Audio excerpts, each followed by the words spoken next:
इस्लाम का मुद्दा उठाया और संसद से सड़क तक लगातार बवाल होता दिखाई पड़ा।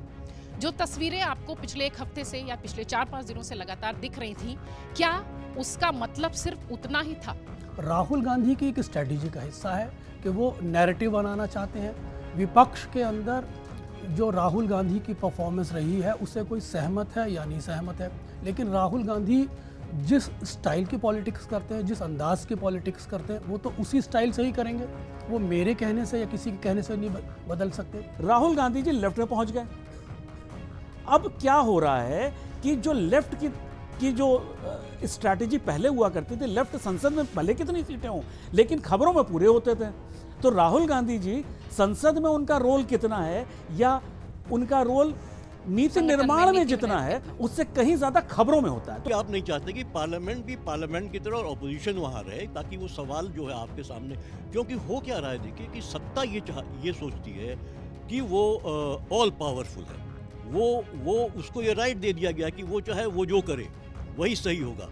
तो जब आप ये मानने लगते हैं कि आप ही सही हैं, बाकी और कोई सही नहीं है, विपक्ष जो है बिल्कुल कमजोर है, बेकार है। नरवणे की किताब लेके लगता है कि देश राष्ट्रीय सुरक्षा पर बात कर रहा है, देश की बड़ी चिंता है, वो मुस्कुरा रहा है।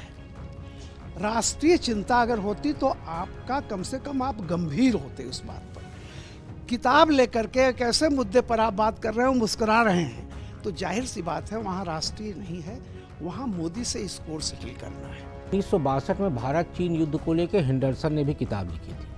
वो किताब डिफेंस मिनिस्ट्री के पास भेजी गई कि इसको स्वीकृत दीजिए। उसमें पंडित जवाहरलाल नेहरू जी के उस समय की विदेश नीति, उस समय के निर्णय पर शायद कुछ टिप्पणियां थी और भारत सरकार ने आज तक उस पुस्तक को मंजूरी नहीं दी है। आपका कद किस में बढ़ेगा जब आप सदन के बाहर खड़े होकर ये कहते हैं कि हमारी बहुत सारी असहमतियां हैं इस सरकार के साथ और इस सरकार ने इस देश की अर्थव्यवस्था का बेड़ा गर्क कर दिया है और ये देश को ठीक से नहीं चला पा रहे, लेकिन वो हम आपस में निपटेंगे। अमेरिकी दो भाई भी झगड़ रहे होते हैं, कोई बाहर का व्यक्ति आता है तो क्या कहते हैं, भाई हम निपट लेंगे, तू मत आ हमारे बीच में। उतना बड़प्पन जब आप दिखाएंगे तो नेता प्रतिपक्ष के कद के साथ ज्यादा न्याय होगा, ऐसा मैं सोचता हूं।